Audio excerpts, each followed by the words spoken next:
Brave New World has a sub 2-hour runtime. The Daredevil Born Again teaser trailer pulls no punches. Star Wars courts some hot goss, and AI rears its controversial head once again. All of that and more coming up right after this.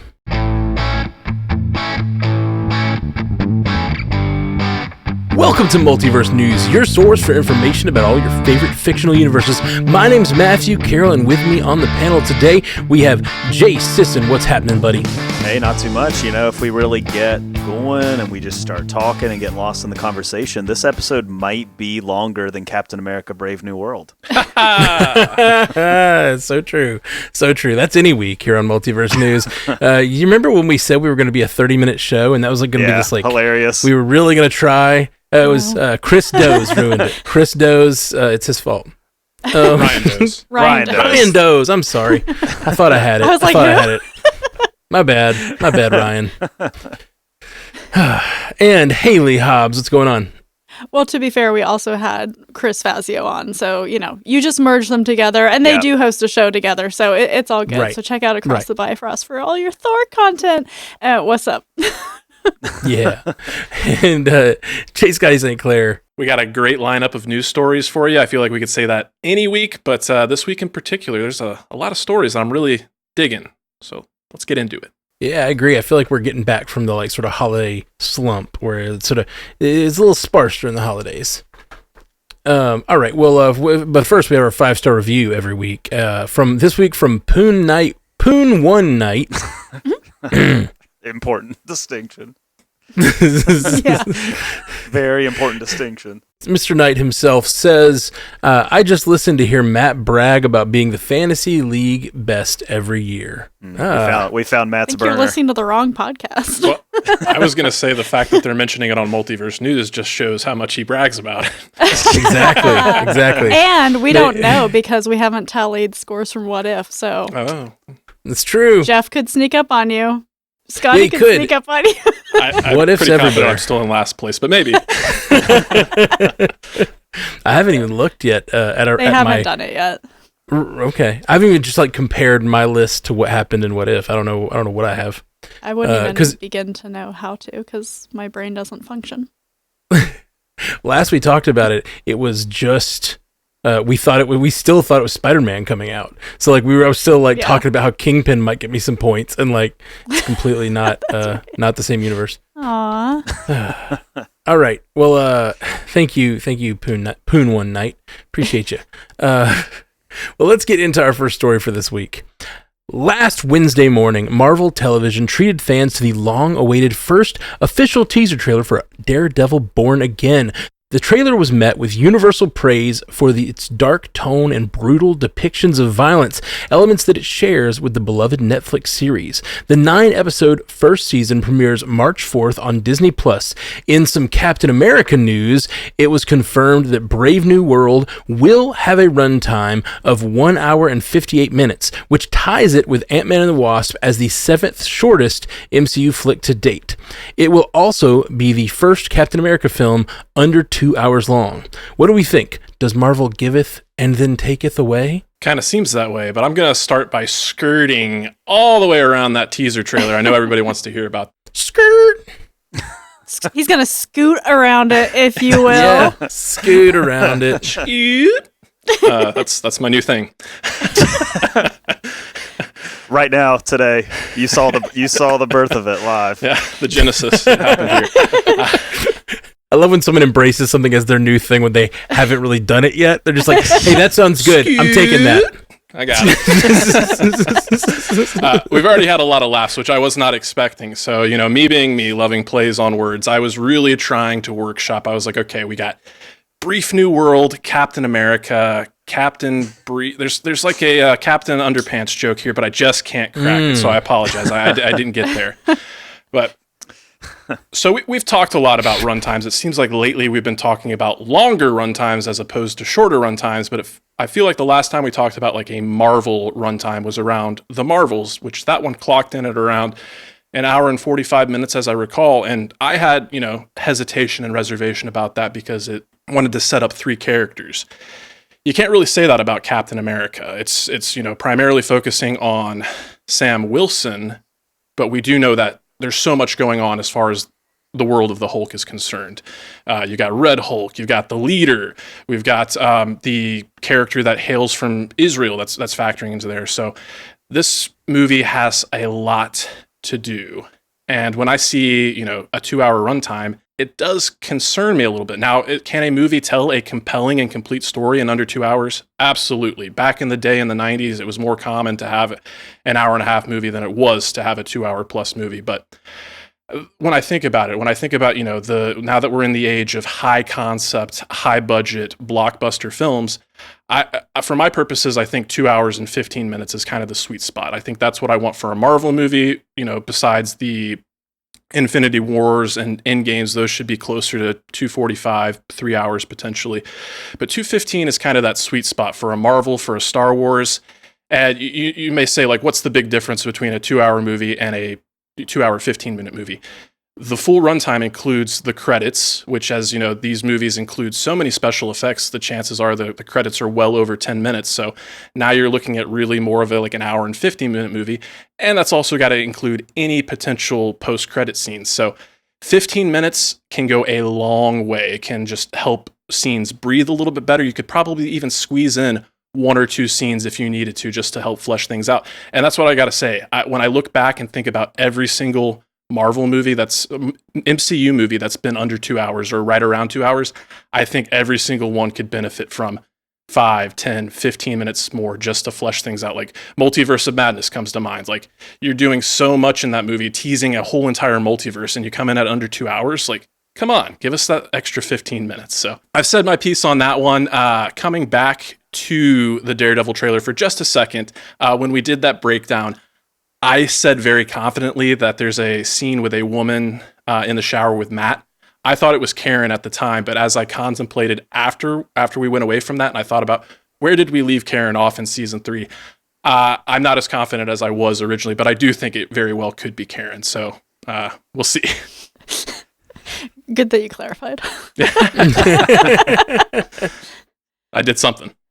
That was on the MCU cast this week. Me and you got a chance to do the full breakdown of the Daredevil trailer. So check that out if you haven't. I don't mind the short runtime of this. I generally think I grew up in the time of hour and a half movies, like 80s, 90s. Hour and a half was just standard. And then at some point things started to balloon to 3 hours. And now we feel like we're getting cheated if it's under 2, and I just don't feel that way. I think it just depends on the kind of movie the kind of story you're telling and the kind of tone you have. And obviously for things like you mentioned, Infinity War, Endgame, those epics, they need those 3 hours. They have so many characters to service. Like, I think that a movie like this, if it's focused, if it really is just Sam's story and we've got a few things going on, but it's all about Sam, like, I think that could easily make it under 2 hours and be a compelling, good movie and be just a good time. And it just depends on the kind of story they're telling. So I don't take short run times as like evidence of the quality of the movie or whatever. I do want to say I watched, I think it was New Rockstars this week on YouTube. So if you're watching this on YouTube, go jump over to New Rockstars. There's after you watch ours, of course. They did a video this week on the production process of it's called like What Really Happened, and it's actually a really annoying video because it's like what really happened to Brave New World and talking about all the shakeups, and then it just details all the news stories that we already knew and doesn't give any new information. And I was like, that's not what you did. This is clickbait, but it was still very informative.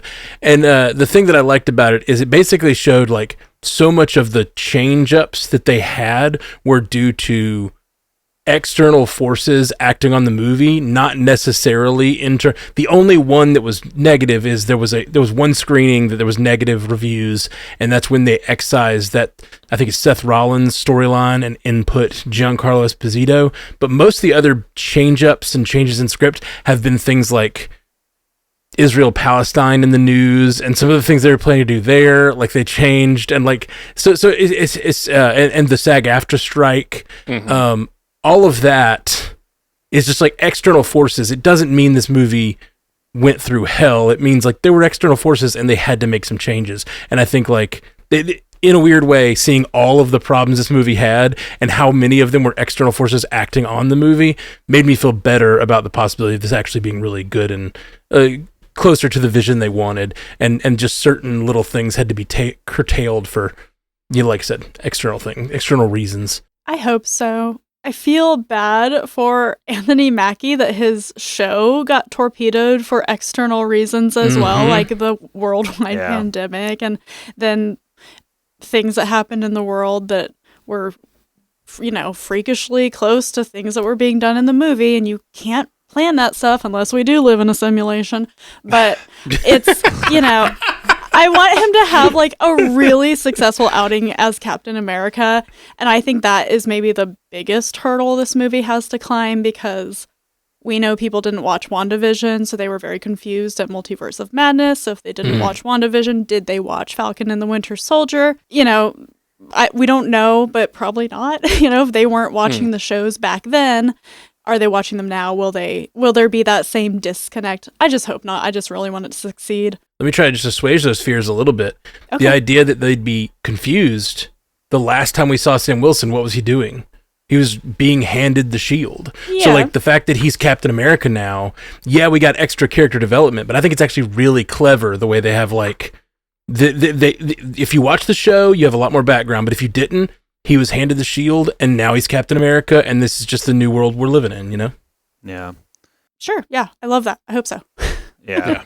I do wonder how much what we're talking about is all related, right? Like the runtime being a little bit shorter than what we're used to, but also at the same time, that might be a move that Marvel is steadily making with their films. I mean, you mentioned the Marvels.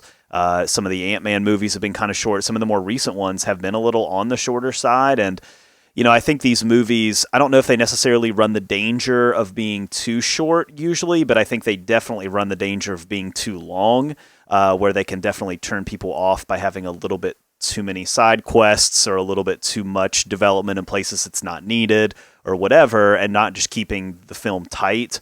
But I do wonder, again, that's like, you've got the short runtime, and then you've got all of these reshoots that we've heard about. It's like, how much are these things related? And we really won't have an answer to that question until we see the movie, and we can look at it and say, all right, this made a lot of sense, and the storyline flowed, and it connected, and all of that. Okay, it was fine. Or we walk out of the theater and we're like, wow, that was a mess, and it was really confusing, and this didn't get tied up, and this didn't get tied up, and all of a sudden we're like, all right, well, we know why, So I think it's a lot of the story of that movie, or this movie, it has yet to be written. We're going to have to kind of wait and see on the other side how we feel about the final product, and if the reshoots were as bad as some have said, or if it just was kind of a nothing burger. Now, I do know, just looking at the numbers, the reshoots have taken the toll on the film, because the total budget of this film, it's not official because we don't know that yet, but the reported number that's being thrown out there is somewhere between $350 million and $375 million, which, yikes. Yeah, like that being your budget means, because, I mean, this movie, it's probably, I would say, if it's going to have a solid run and it's going to have that opening that we expected, I would say it's probably going to run somewhere around the $600 million range or something by the time's all said and done. Captain America Winter Soldier had about $800 million, but it had like a very modest start, and then it was very well received. People were talking about it, talking about how good it was, and that's what drove it. This movie, again, it's like, will it have that same drive? Is it going to have people saying, this is great, you should go see it? Or is it going to kind of be like, it's fine, it's another Marvel thing, it's not really, this amazing movie? Then it's probably not going to really get there. But really, with that sort of budget, you've all but assured that the movie will not turn a profit.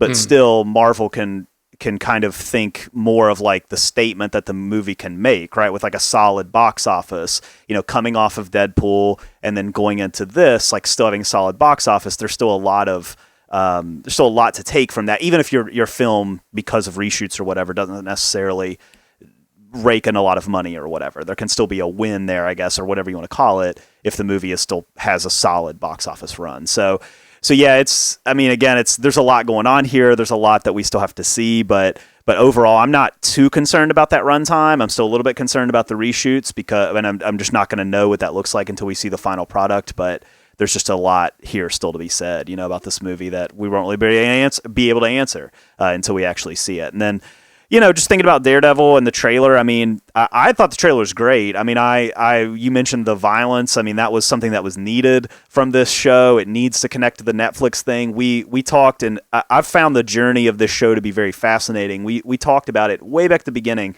of Multiverse News, whenever it was being announced, and it was the whole 20-episode series, and it was going to be totally disconnected from the Netflix series, and they were going to bring back Charlie Cox and Vincent D'Onofrio, but it was going to be a soft reboot or whatever. And then we've slowly seen that evolution where they've moved away from that, and now we're staring at a much shorter series with strong connections to the Netflix series, almost basically the next season of that Netflix series, connecting it directly to it. And I think just here on this side of it, we haven't seen it yet, but on this side of it, that seems like the absolute right move that the studio made, and a bold move to change direction in the middle of shooting and embrace those connections to that universe, that Defenders universe. I think it's very exciting, and I think that's done a lot to really push the narrative and to push the excitement for this series in particular. I agree with you completely. I do want to say, like, the narratives here, and I think it's partially because of the content we've gotten and the trailer we saw, but like the narratives of these two properties we're talking about are kind of similar. They both had major overhauls, major reshoots, major changes, and the narrative of one is like, yeah, finally Disney listened to us, and the narrative of the other is like, development hell, this is going to be a chaos. Like, my hope is that they're both just, they saw problems, they fixed problems. I really hope so. Yeah. And as for the runtime thing, one of the things you were talking about, the financial success of this movie, one of the things I read is that, like, part of the reason you do a shorter runtime is you can fit in more screenings. An opening weekend turns into a much bigger weekend if more people have time to go see it. And that like 15, 20 minutes you shave off can like massively increase the money that comes in, and that might change that narrative as well. And the other thing is runtime. This is only 4 minutes shorter than Guardians of the Galaxy, which introduced four or five characters to 5 heroes to that universe. It's only 8 minutes shorter than Iron Man. Like, I know I'm ever the optimist about these things, and like a lot of times I have to eat crow afterwards. But I'm very optimistic about this movie. No, I'm glad you brought it back to that. And both things that you brought up were things that I wanted to come back to, but you say something a little bit different about. So, in terms of like looking at both Brave New World and Daredevil Born Again side by side, great point. The fact that both of these have gone under, extensive change-ups, but the fan discussion or, the optics seems to be like, in one case we're overjoyed, the other we're very concerned. And I do want to address the optics on there. Yeah, as we've gotten closer and closer to Brave New World, I have been more vocal about my concerns, but I remain ever the optimist as well, and I do appreciate the optics. Like, this is Sam Wilson, a black man as Captain America. I don't want it to be taken the wrong way. I want it to be great. I hope it will be great. He deserves for it to be great. I have to be a realist and look at, everything that has happened to this film along the way. And it's not a one-to-one. It's comparing apples and oranges. Yes, they're both Marvel, but one is a TV show. One stopped a lot earlier in production and like fully scrapped everything and decided to start fresh. The other has constantly been trying to like work with what is already there and kind of Frankenstein things. So just wanted to put that out there. And Jay, you mentioned how like this 2-hour mandate could be possibly be coming from up above. I think there is a lot of evidence for that. There was a string of films with Multiverse of Madness, Love and Thunder, Into the Marvels, even Quantumania. All of them were around 2 hours or just under 2 hours. And the only exceptions to that were your auteur filmmakers. James Gunn came in and got to do a over 2 hour movie. Ryan Coogler got to come in and do an over 2 hour movie. Chloe Zhao, even though she was kind of unproven, she was coming off of a lot of goodwill in the indie world. So I think the more and more studio involvement a film has, the more likely that you're going to get that 2 hour fixed mandate, which I don't like. I don't mind it as long as it's something they decide early on. I don't like one of the biggest problems with I think a movie can be all kinds of sizes, and it can be great. the problem comes in when things like Justice League happen, where like Zack Snyder plans a 4-hour epic that's going to have an intermission. I'm making that up. It was long, and then they come in like Joss Whedon, cut this thing down as close to 2 hours as you can. That's when it starts to be like, this doesn't make any sense anymore. These, it's like you said, Frankenstein together. We don't know what happened with Brave New World as to the runtime. The runtime might have been 2 hours, even with all the other plots and everything. It might have always been this. More than likely, sure. It's close to the time of most of their like solo films that aren't big team ups. And Julius Onah does not seem like the kind of guy that would, he'd get pushed around. If they said 2 hours, he's going to have to come in at 2 hours or under 2 hours. He's not getting his 2 hours and 15 minutes. So yeah, and as long as that vision is communicated by both sides early on, I think the creator knows what they're getting into, and that's great. Obviously, we just hope that's the case here. All right, well, let's move on to our next story. It's brand new news today. Ryan Gosling is in negotiations to star in Shawn Levy's future Star Wars film. Levy's film has been in development with Lucasfilm since 2022, and getting Gosling seems like it could be a major step in getting the film truly off the ground and into the galaxy far, far away. Last we knew, the film was not to be set within the Skywalker saga, but very little else is known about it other than that Levy is working with Jonathan Tropper to write the movie. Levy collaborated with Tropper on the Adam Project and This Is Where I Leave You. Looks to be a big movie.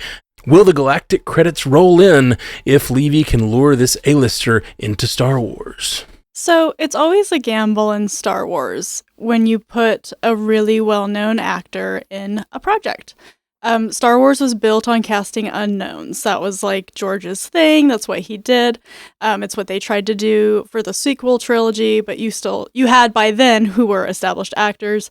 Prequel trilogy was sort of the same, but not quite as much. But like this is Ryan Gosling. Like Ryan Gosling is, pretty universally known, I feel like, in movies. And so the thing that you risk by doing something like this, and I'm not against it, this is just the take I have on this, is that you put him in something and people either go, oh, that's Ryan Gosling in Star Wars, or he really develops a character and you lose him in the world, which is kind of what you want. Just coming off of Skeleton Crew, I feel like Jude Law did a really good job of just being immersed in the world. And you knew it was Jude Law, but like he fit in that role. And so 100%. My big hope is just that it's a role that Ryan Gosling fits, and it's not you watching The Mandalorian and going, oh, look, there's Jack Black and Lizzo in The Mandalorian, like it was when we watched that episode. So I think it's cool. I will be interested to see what Levy's direction is. We've talked about his filmography and how all over the board it is before. So he could be taking this in any direction. It could be funny, it could be serious, it could be a romp, it could be action. I mean, we just don't know anything else about it, but I feel like having Baby Daddy Goss, as Ashley would call him, in there is only a good thing, I hope. Yeah, what this is assured to do, because Shawn Levy is a busy man, and he has talked about projects that he has on the horizon. He mentioned a few months ago that he wants to do a boy band movie with bringing back Hugh Jackman and Ryan Reynolds together to do some kind of like boy band reunion type comedy or something. But what this is inevitably going to do by bringing in, Ryan Gosling, you can't get much more A-list than Ryan Gosling, bringing him into a Star Wars movie, this will fast track it.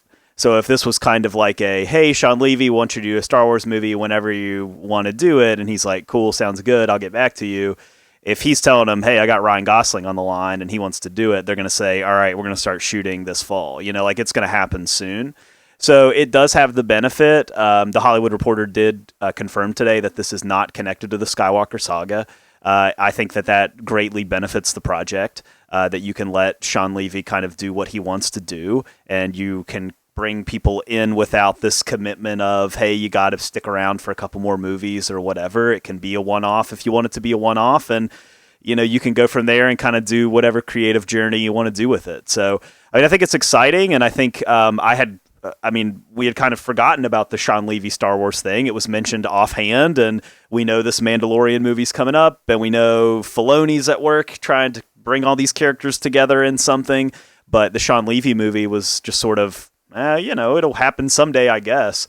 But now that we've heard this, I mean, I would expect that this is going to be a sooner than later type of project. Blade Runner 2049. Enough said. Ryan Gosling in a sci-fi environment, and I love it. Mm-hmm. And I think it does just speak to his ability to disappear into a role. Like, Haley, you brought up the point, like, he does run the risk. Like, this is Ryan Gosling in Star Wars, and I hadn't really thought about that, but yeah, it's probably the closest that we've come to anything like that since, like, Samuel L. Jackson, or to your point, Jack Black and Lizzo, which did not work for me personally. So, on the surface, it's like, I think about, like, what kind of character is he going to play? Like, I do think, like you said, Jay, I think it is wise to not have it be connected to the Skywalker family or saga.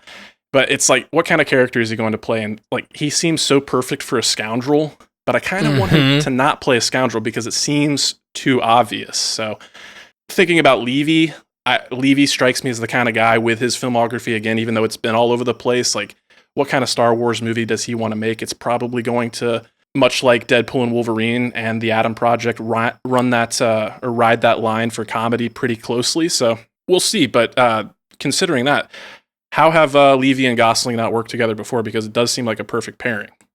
He's been tied up with that other Ryan. That's why. I guess so. Yeah. Just wait till he casts Ryan Reynolds in this too. Don't even speak it into existence, Jay. How dare you? Yeah. I do wonder if they have a good time on this project, if he would be worked into that boy band, and I could totally see that. Like him, Ken himself stepping into that boy band role. I feel like that's totally Mickey Mouse Club alumnus.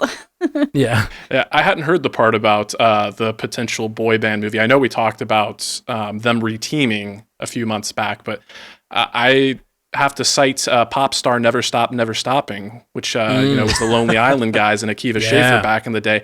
And that was a great movie, but nobody saw it. So this does, have high profile talent attached to it. So we'll have to see. That's a tragedy too. It's one of the best SNL like alum movies. I feel like I love that. I love that thing. Yeah. The music is so good. Just listen to the album, and it's even songs that don't really make the movie. They're just sort of background music in the movie are just so funny. I mean, it's the guys who are Mother Lover and all those other great SNL songs. D and a B. I can't say on YouTube. I'm on a boat. I'm on a boat is my favorite. You'll never understand the cultural moment that was I'm on a boat unless you were there. I opened for T-Pain a few years ago, and he sang I'm on a boat. It was like around that time, and he sang I'm on a boat live. No other part of it, just his part. He just like came in and sang part of I'm on a boat. It was so good. How about the T-Pain resurgence? Sorry, tangent. He is extremely talented. Oh my gosh, have you ever seen the T-Pain the Tiny Desk Unplugged or whatever concert where he's not auto-tuned? Like that dude can sing. Like I know the joke was always like, oh, he's auto-tuned. No, he's got pipes. He can sing. Pipes. Yeah, autotune was a choice, not like a necessity for him at all. I love it. Speaking of Gosling, I can't help, as Haley mentioned, thinking about this in the context of Skeleton Crew and Scoundrel, as Jay Scotty mentioned, like he would be a perfect pirate with a heart of gold type character. Like it would just, he has such charisma that you put him even doing terrible things, shooting first, that sort of thing. And he is just so charismatic. You would love him in a Star Wars movie. I would love to see it. But this had me thinking about a completely kind of off topic idea, but it's something that it sort of drives home for me in a way that I hadn't really considered lately, at least. And it's the idea that like, if you like Star Wars... You like Star Wars? You like Star Wars? You like a Star War? If you like Star Wars growing up, right, it means you like... It's a kind of movie. Star Wars was a kind of movie. It's like, it is a space opera or whatever, right? It's like, it's a space epic. But now that Star Wars is an IP... and they're trying to appeal to the four quadrants, as we talked about last week, or just appeal to a broader audience. Let's go there again. They're trying to appeal to more people, and it's just like it's just interesting to me, the idea. And we cover multiverse news. We cover universes. That's what we do. But the universes are no longer Marvel makes a heist movie and then a space movie and then a spy thriller. And it's like, it's just interesting to think about the way, like, when you were a kid, you might be a fan of a thing and you're like, I'm a fan of sci-fi. So you'd like Star Trek and Star Wars and Stargate and like all these different like things. But now it's like, I'm a fan of Star Wars. But it's like you watch a variety of things. They all kind of live in the same similar tone, but like, it's a variety of kinds of movies happening in the same universe. I don't know. I just thinking about Ryan Gosling stepping into Star Wars made me think about, like, we haven't really had a Star Wars movie that's like a star-led property, you know, like a star stepping into a role, an A-lister being like, I mean, I guess Harrison Ford back in the day, maybe, because he was coming off of... no, not really. Not then. Yeah, that's right. Not he in the had OGs. he had just been in American Graffiti, right? And people liked him, but he wasn't Harrison. Like, he wasn't. Yeah. George Lucas wasn't a household name yet, so right. None of them were. Nobody was. Yeah. Except the guy who played Obi-Wan. McGregor. Allen Guinness. Yeah. Yeah. When you need it, it's never there. I thought you meant I thought we were on to the prequels. which were also, I mean, besides Liam Neeson, were also, you know, unknown actors for the most part. And then same with the sequel trilogy. I mean, Daisy Ridley, John Boyega, like even Oscar Isaac back then. I mean, these were people that weren't really super well known. So that's always kind of been a trend. Yeah. Yeah, it's just interesting when you have a star step into a role like that. Like, I think about that Fall Guy we watched a few months ago. I was going to bring that one up too. Yeah. And he's like, that's a Ryan Gosling movie more than it is anything else. It's like he's the star of it. It's a great movie, but it's like, he's the driving force behind going to see that. Like, the trailers were great. It's a Ryan Gosling vehicle. And you put that on top of a Star Wars, it's like, I don't know, it's weird. It's a weird idea, and I don't think we've seen it yet. I'm trying to think of other universes where this might have happened. I haven't really, I mean, Marvel chose mostly unknown / on the rocks, people who weren't really A-listers for their roles. Maybe Benedict Cumberbatch, but he was still like TV guy at that point. I don't know. It's just an interesting prospect, I guess, for a kind of Star Wars. Yeah.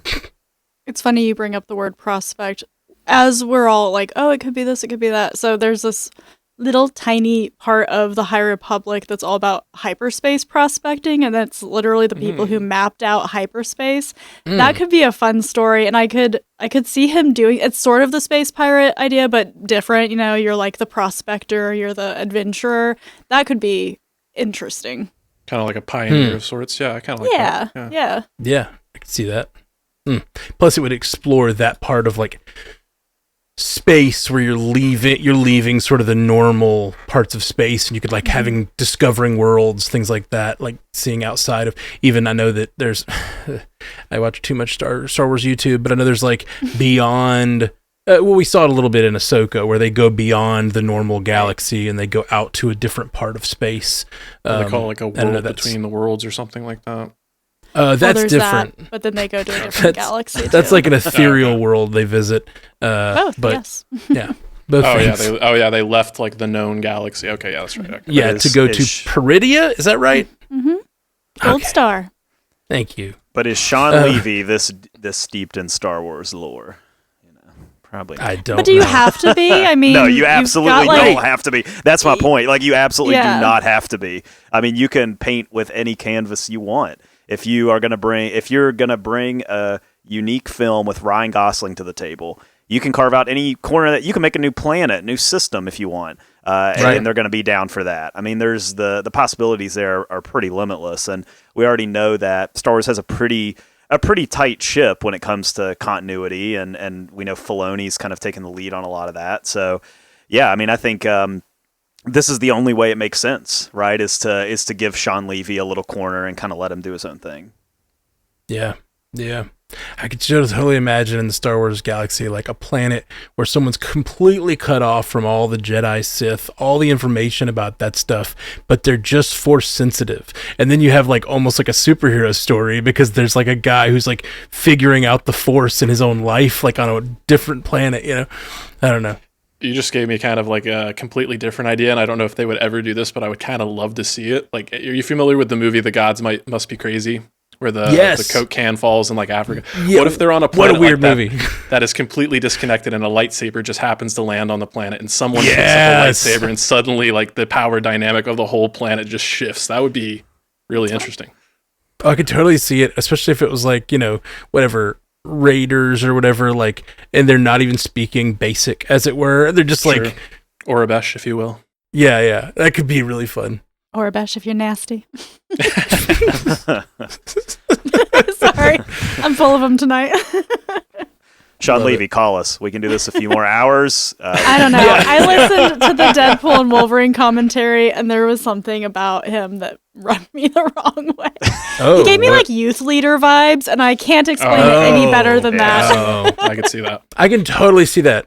He was like, okay, gang, so in this scene, da-da-da-da, and I was like, ew. Imagine what it was like being on set with him and Ryan Reynolds, like one in each ear. They're very similar vibes. Oh, man. Oh, man. It was fascinating. It's a lot to keep up with. Oh, I meant to mention on my whole diatribe about things coming into different vibes being in the same universe. This week, in 3 days, we have the new Paramount Plus is dropping the new Star Trek movie, Section 31, and that's this week, and it's like, it's Star Trek, kinda, but it's like all characters and worlds and things from Star Trek, but it's like a space spy movie that's going to be action and comedy oriented. And I'm totally here for it. I'm really, really excited for it, and it's going to be. It looks really fun. Michelle Yeoh and Sam from Detroiters. I'm spacing on his name. Oh yeah. Richardson. That's right, Sam Richardson. Yeah, he's killer, and I'm really excited. 3 days away, and it's just going to be a totally different vibe for Star Trek. Star Trek's always been a certain type of thing. I mean, there's been variety now, but in the last few years, but like, this is going to be so different. All right, up next, the use of artificial intelligence has been a frequent topic for Hollywood in recent years and here on this show, reaching a seeming fever pitch during the 2023 WGA and SAG-AFTRA strikes as a major point of negotiation. While it does seem to have settled a bit with the resolution of those strikes, new controversies plaguing high-profile films and filmmakers have brought the discussion back to the forefront. First, Taxi Driver writer and first reformed director Paul Schrader opined in a since much lambasted Facebook post the benefits of using a platform like ChatGPT for film ideas, in contrast to waiting the months it can take writers to ideate. Elsewhere, award season favorite and Oscar hopeful The Brutalist has come under fire after an editor revealed generative AI was used to enhance the authenticity of the lead performer's Hungarian accent. Been a while since we've acknowledged our robot overlords. Who's got the warm and fuzzies? Yeah, I mean, if this is a conversation that you were hoping would go away, with the strike and the way the strike was resolved, I've got bad news for you. We are just beginning this conversation about what creativity looks like alongside AI, and particularly in Hollywood when you're talking about the opportunity to cut the budgets of these movies down pretty tremendously if you use AI to cut corners like this.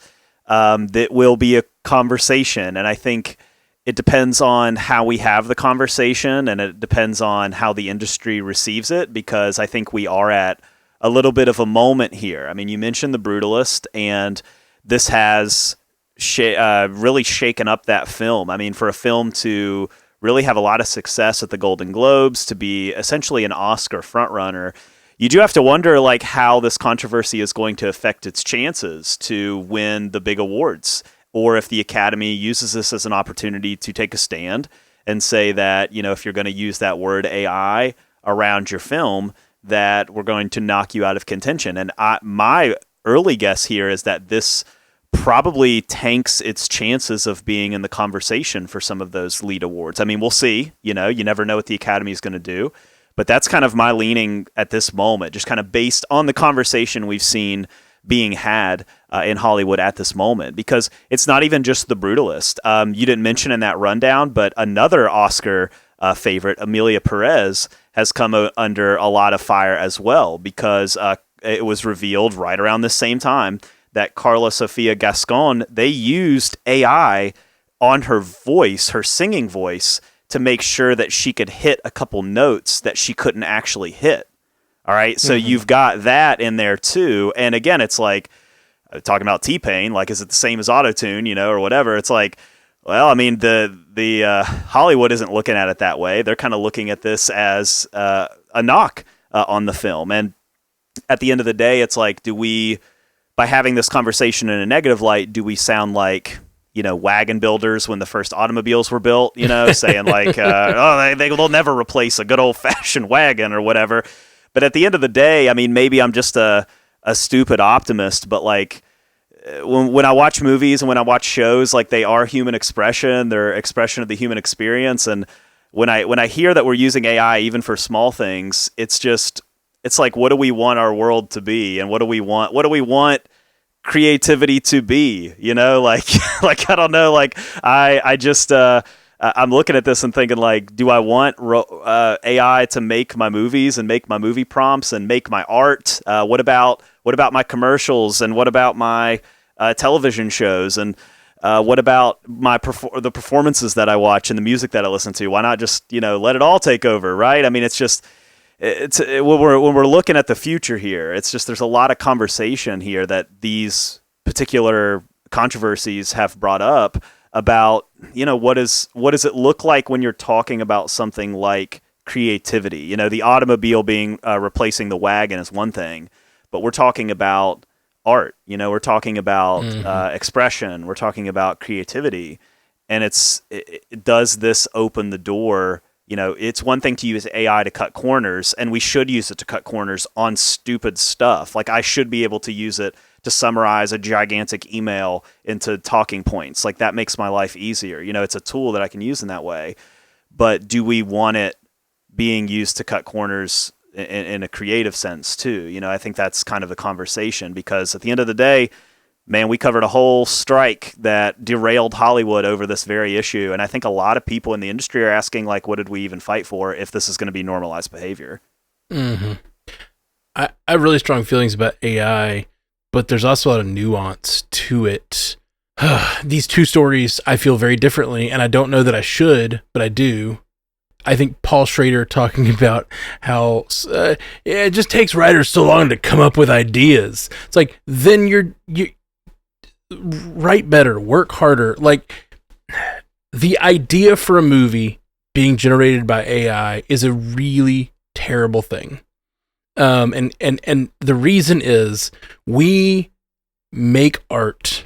We push forward our species by making art. We challenge ideas, we create new ideas, we create new technologies and concepts, and we ask moral questions by writing movies, by making TV, by making art. And every time you use AI, it is using all of the stuff that we have done before, chomping it up and spitting out some version of what's been done before. There is not new creation happening. And I do not believe, we're not there with AI, especially just like language generative AI. It is just chomping up the ideas from all the previous content and deciding to create something along those lines. And that is not what art is. It's lazy. It's reducing the art form down to what a computer can do of it.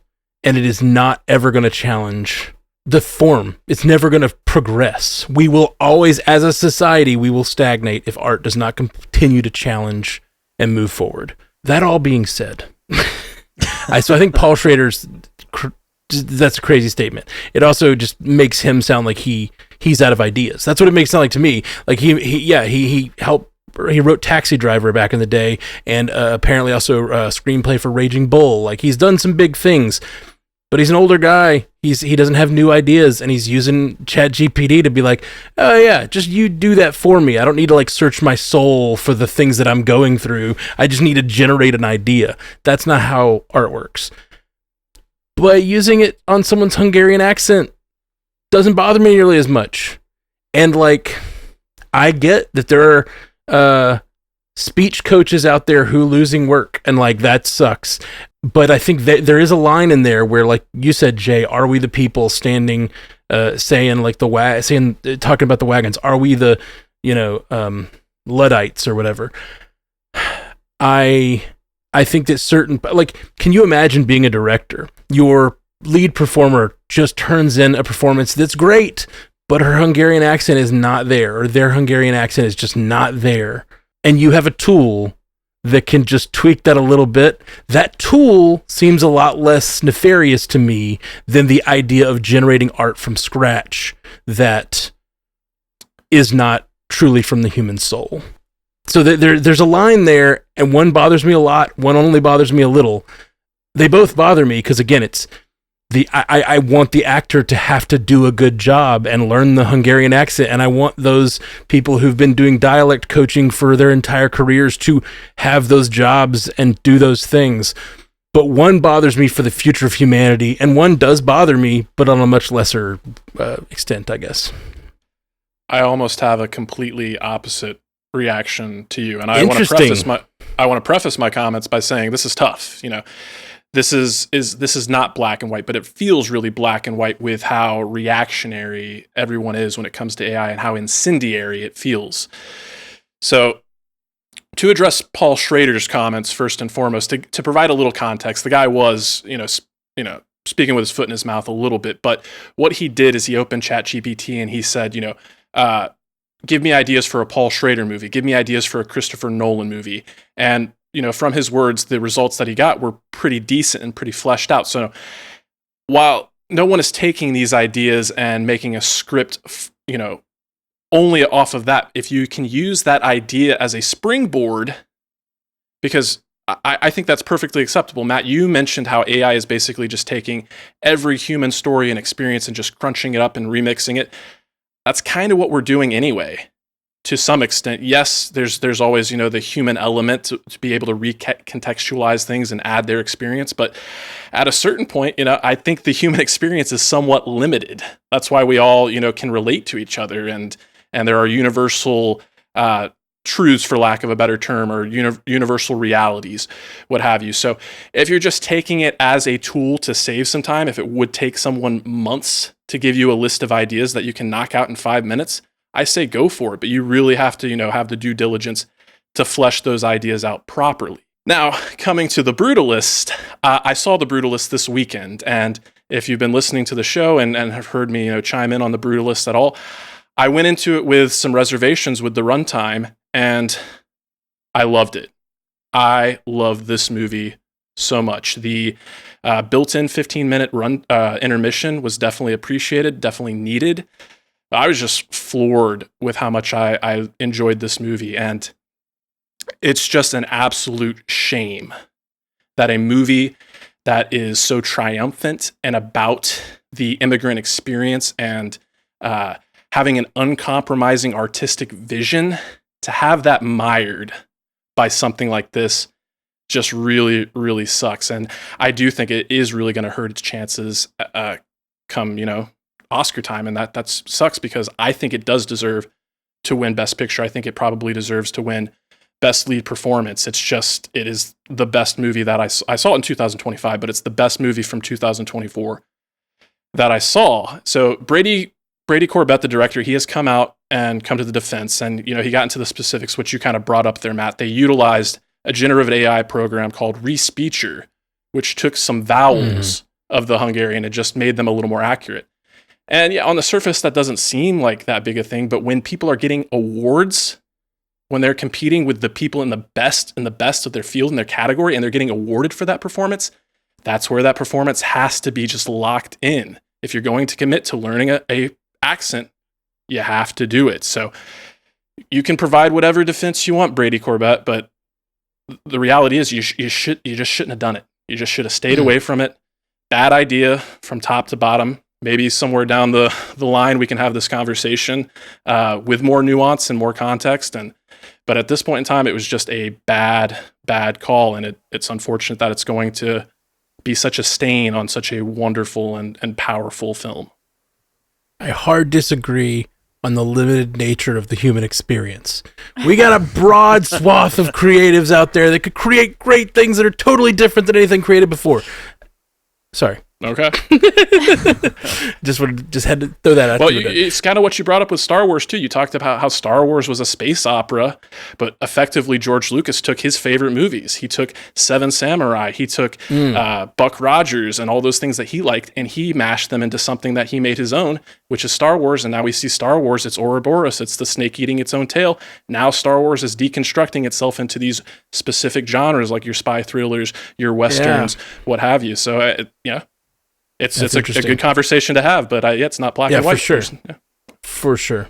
I don't really think that I have anything to add to the narratives, but I think what we're expressing here, what you guys have expressed, and what I'm observing is how subjective AI is on an individual basis.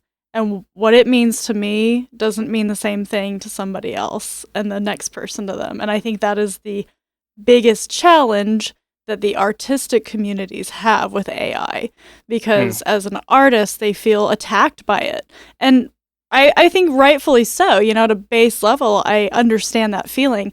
And there's some fear there. Of course there is. Like we were talking about, people potentially losing careers over AI. So I think it's very individualistic, and it's very much about how you're wired to think about technology and think about the intent and then the impact of what it has to do. So I don't know. That's just, as I'm sitting here listening, absorbing, like that's what I think about it, is like, we're never going to find a right answer on AI in art, because it's just too different to everybody around the world. Yeah, there's been that quote going around. You guys have probably seen it. I don't even know who to attribute it to, but it's, I want AI to do my dishes and my laundry and clean my house so I can be creative and make art. I don't want AI to make art and be creative so I have to do my laundry and dishes and clean my house, And I think a lot of times when we see this type of stuff, it ends up kind of being like... it ends up kind of being like that's what it triggers in us, a little bit of like a feeling of like the death of creativity, almost on the horizon or something like that is the ultimate fear, I think. But yeah. Well, Corbett, he even came out and talked about how like he kind of one of the main defenses he used for this was saying like, look, our budget for this movie was really low, and this kind of stuff is part of it. If we had to make this change by going out and doing reshoots and hiring coaches and hiring all this type of stuff, like how are we supposed to compete with the huge budgets, the $150-200 million mega taking over the theater type franchise movies with this movie if our budget's going to be way higher? So I think that's been part of the conversation, not defending or saying he's right or he's wrong, but it's still an angle that's kind of being brought in from that side, is like this helped us keep a very manageable budget on the movie. But did you shoot yourself in the foot when it comes to awards by saving your budget? Right, you totally, and in this case, yes. Yeah.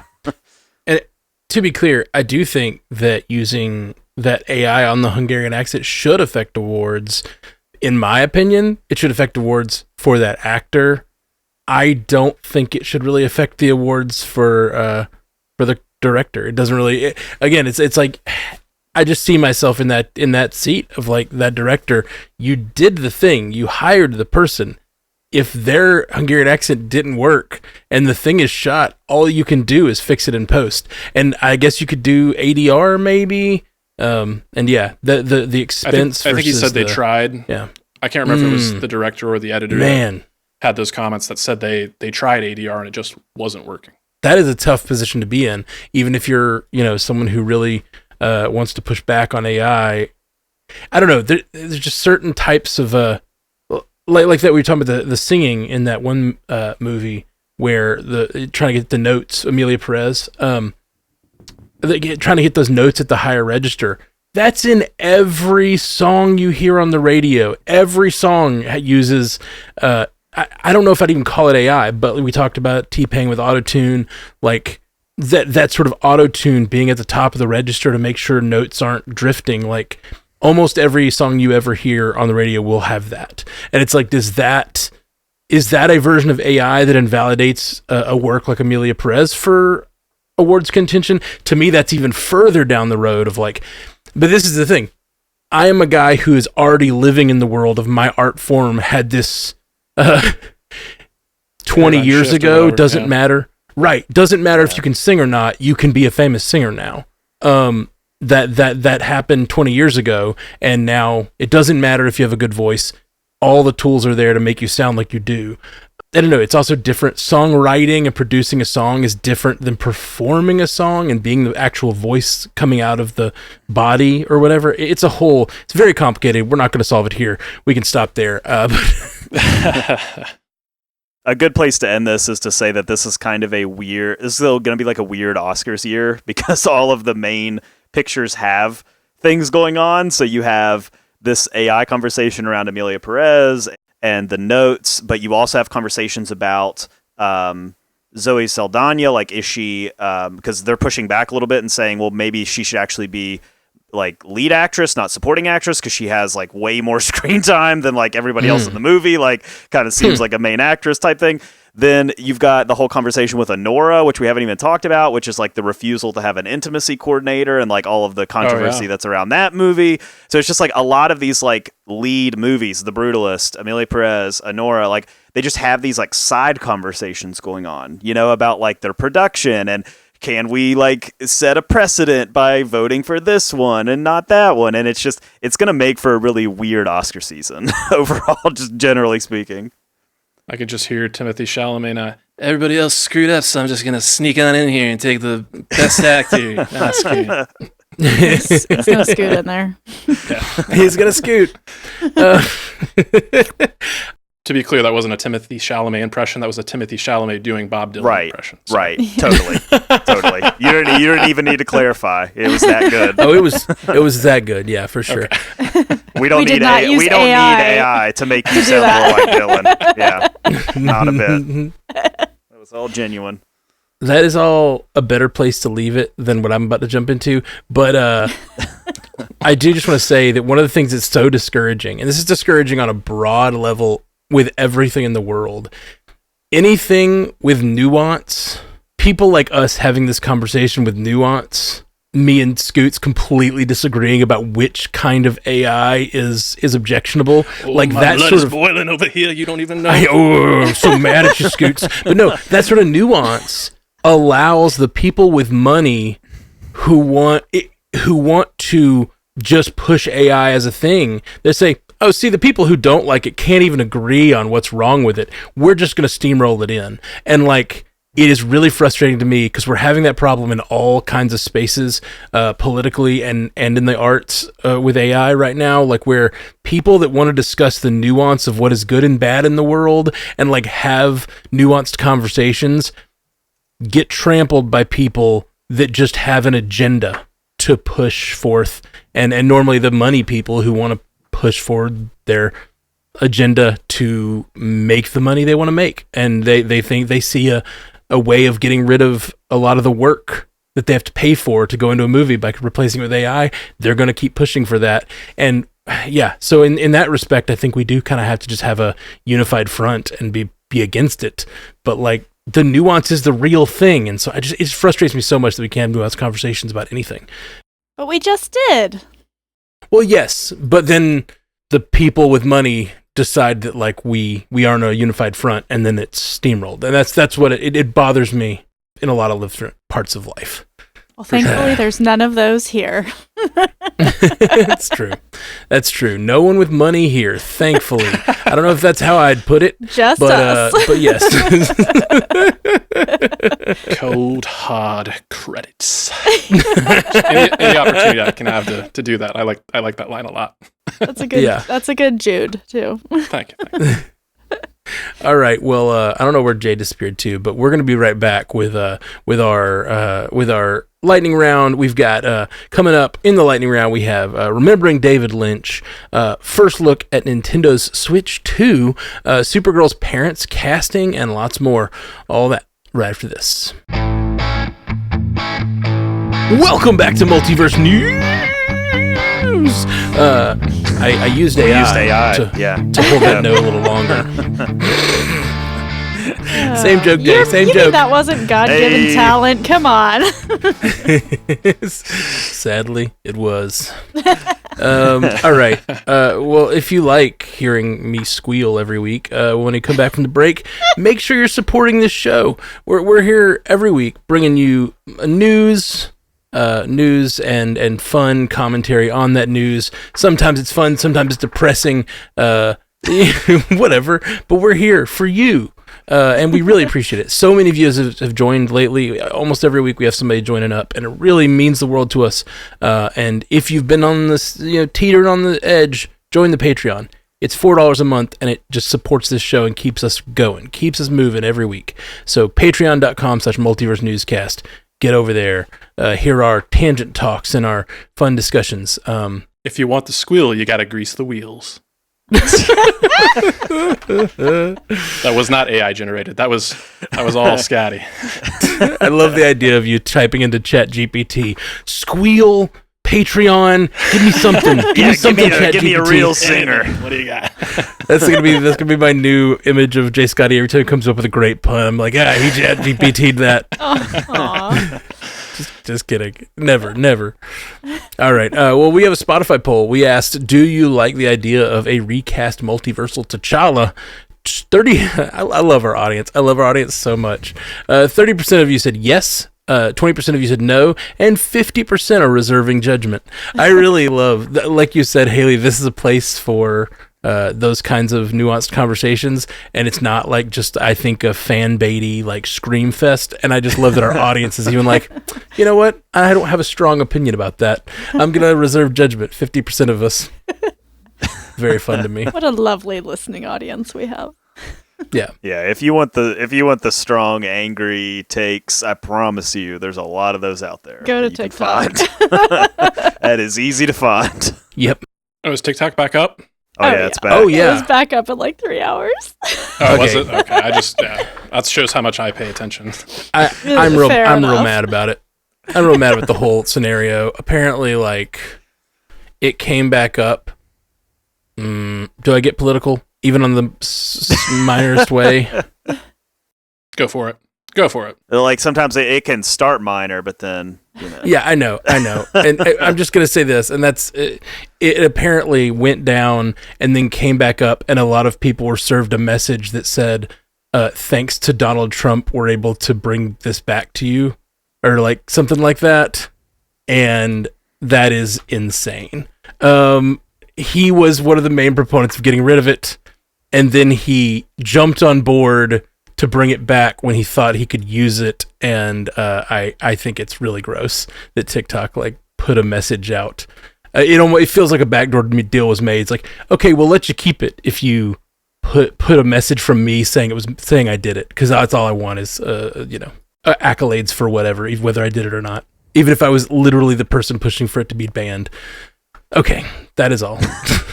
Let's move into the lightning round. This is where I'm going to read a story, and you guys can yell out with your names to claim a story, and we're going to get each comment on the stories we claim, and then we get one rebuttal per lightning round. Trying to keep it short so we can cover lots of stories. All right. Emily Beecham and David Krumholtz have signed on to Supergirl Woman of Tomorrow, portraying the parents of Kara Zor-El. Production on the DC Studios film commenced last week. Jay, I mean, there's the big story there, I think, is the fact that we've already started production on this film, and there have been strong rumblings that this character of Supergirl will appear sooner than later, maybe as soon as this July, whenever we see Superman in some capacity, small capacity probably. But yeah, we're starting to see this thing take shape, and I think like the long production that James Gunn seems to sort of be settling into in his movies here is starting to be a trend, right? Like starting production very early, taking a very long production, taking a very long editing process, because this movie isn't due out for a while. But yeah, I think that's the story here, and it's just interesting to see this movie start to come together. We got Jason Momoa, and now we've got these characters, like starting to see pieces fall into place. Absolutely. Sony Pictures has released the first trailer for Until Dawn, the live-action adaptation of the popular 2015 PlayStation horror game. The film is currently set to be released on April 25th. Scotty, I have not played Until Dawn because it is a PlayStation exclusive, and I didn't have a PlayStation until the PlayStation 5, but I did try to play the developer's spiritual successor to Until Dawn, which was titled The Quarry, and I got like 15, 20 minutes into it. I should like it. It's everything that I should like. It's kind of like a choose-your-own-adventure set in the aesthetic of like an 80s slasher, but pretty early on, I was like, this would probably just be better as a movie, wouldn't it?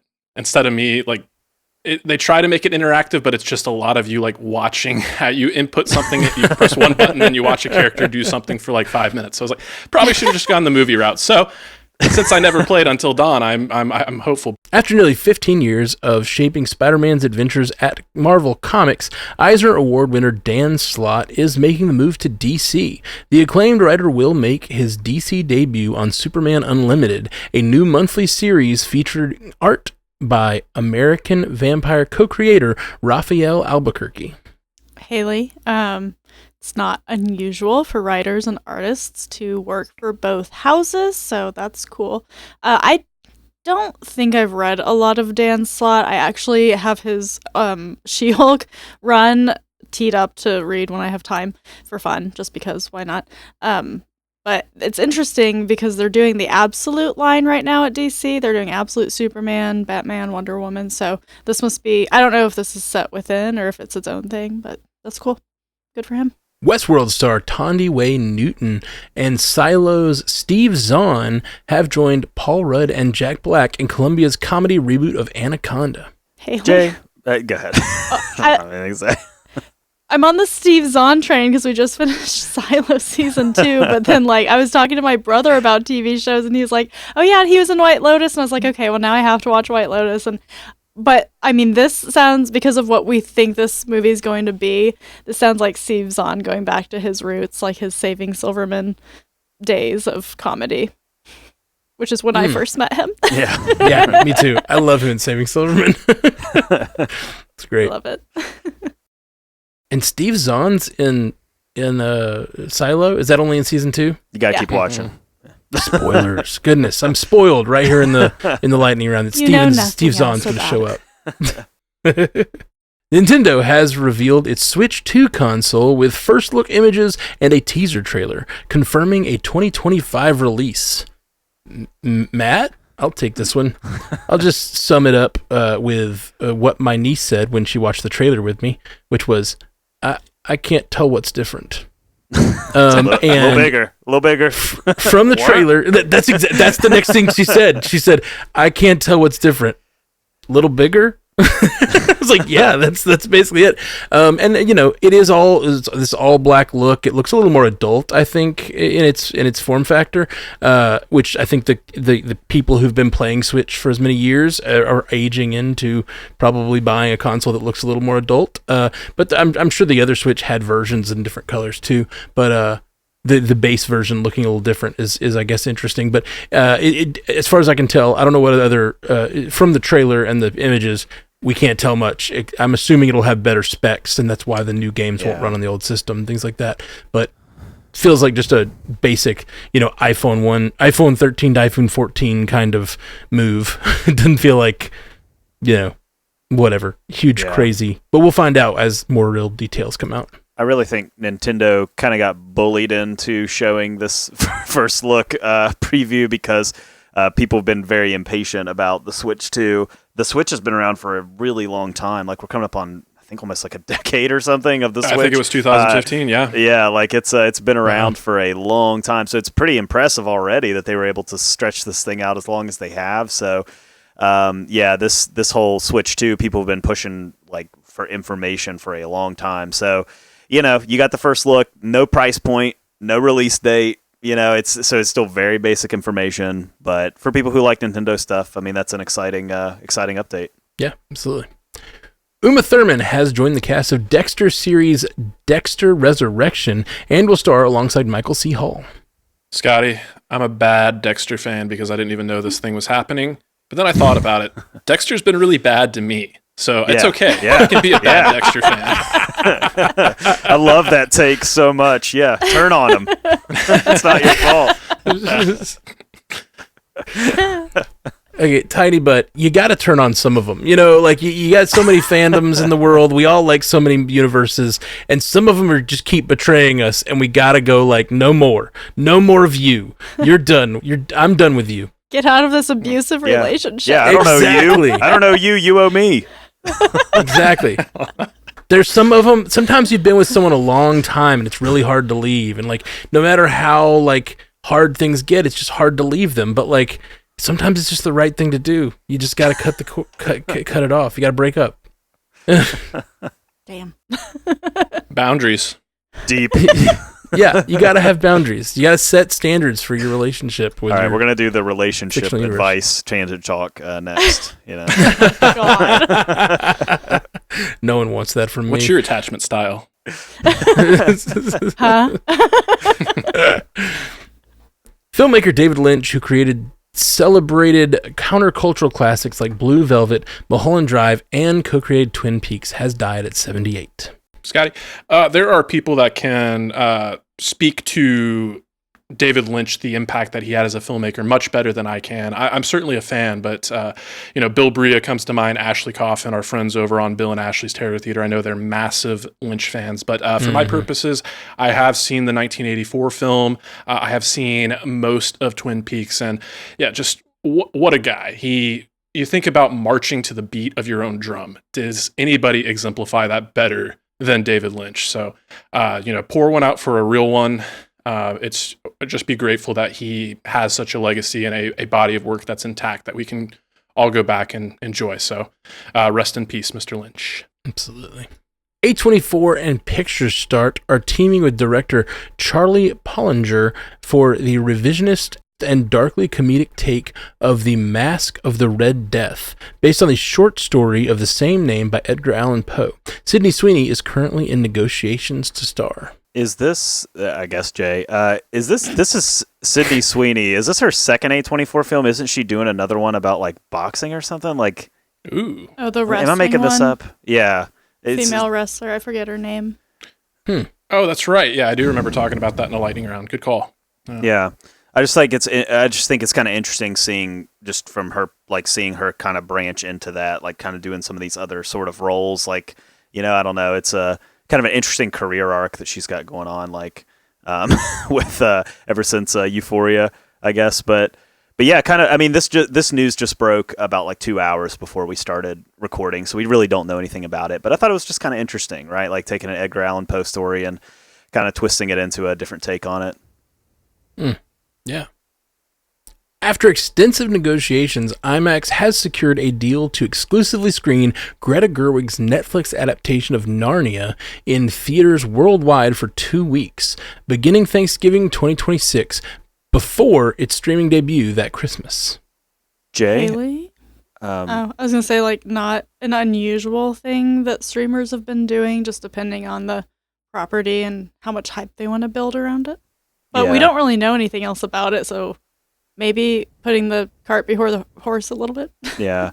Other streamers have done it, but Netflix has been pretty against it, like pretty publicly. Like they'll put stuff in theaters for a couple days in like very limited theaters just to get the credentials that they need to be up for awards.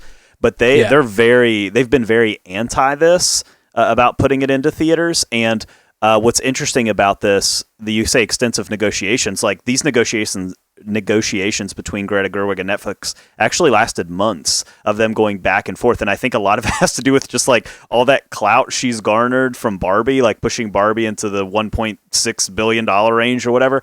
It's given her the power to have a little bit more of a voice to be like, no, this is what I want from this. I want this to be in IMAX. Now, it will be a pretty limited release. It's only going to be on about 1,000 IMAX screens worldwide for 2 weeks. So it's not going to be widely in theaters. It's going to be very limited. And, you're probably only going to have like your I don't think families are going out and buying IMAX tickets. Like it's probably just going to be like your hardcore Narnia fans.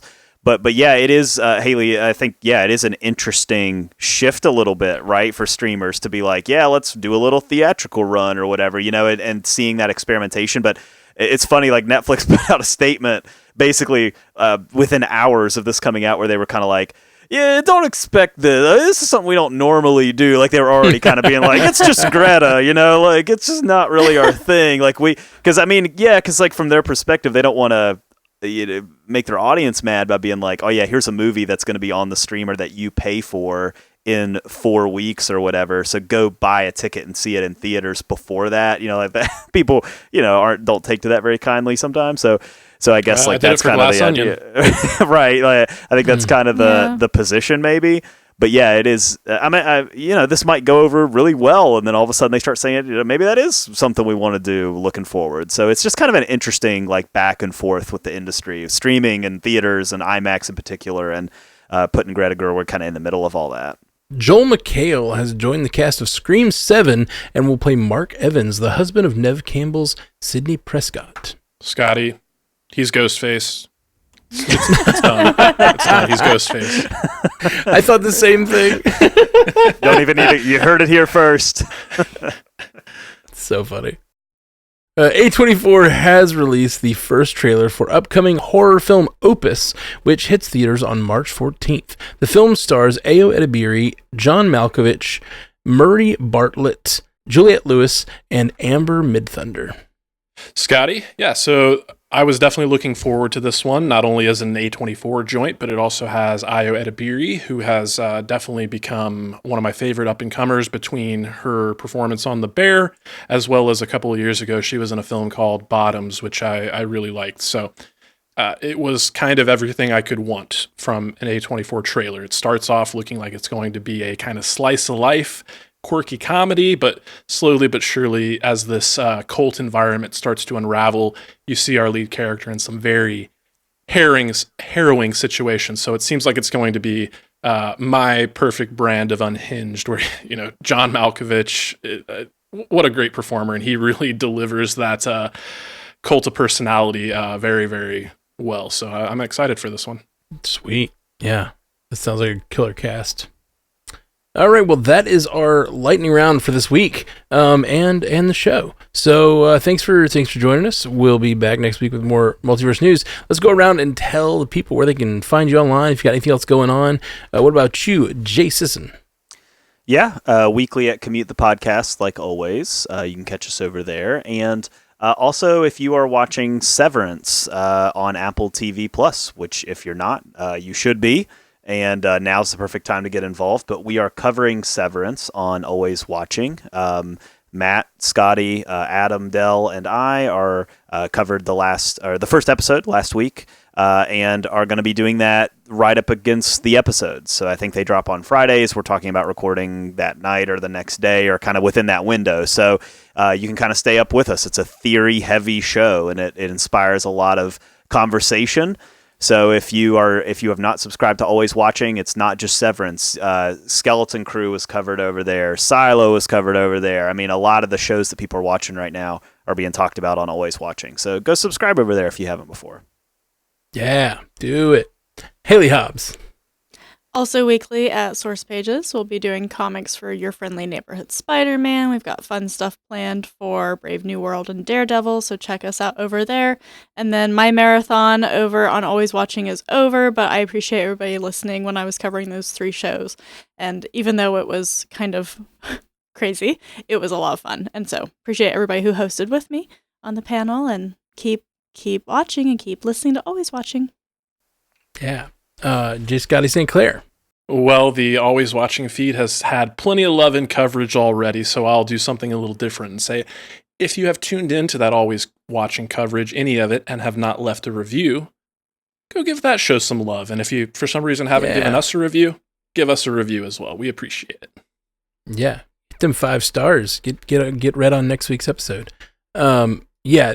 Same thing. I'm also covering it, Severance, and I'm really enjoying it. And it's been a great year so far for Always Watching. Lots of stuff going on. Last year, the last half of last year, we really kept it a busy feed, and this year it's kicking off exciting. So Please subscribe over on Always Watching if you like Stranded Panda content. And over on the Marvel Cinematic Universe podcast, we just covered Ant-Man as part of our Infinity Saga rewatch, and we're going to keep those coming as fast as we can. We're thinking we can get to Ant-Man and the Wasp before Thunderbolts, but I don't know. It's gonna be tight. We're looking at it. You might have to get a little selective. You might have to make some omissions there. Yeah, maybe. Yeah, it is. It's like 7 or 8 movies, but we've got Double till them up, you know. May. We've got till May though, so it's gonna be here sooner than you think. I know. Especially you got Brave New World in there too. You got Daredevil. You can do it. Stop being the voice of reason, you guys. I know all this. We talked about it on the podcast this week, and I was like, we can do it again. Hear me out. Ever the optimist. Hear me out. Get help with AI to do it. Yeah, just. Our Sounds hear like me a out gr- cake it's a is great just AI.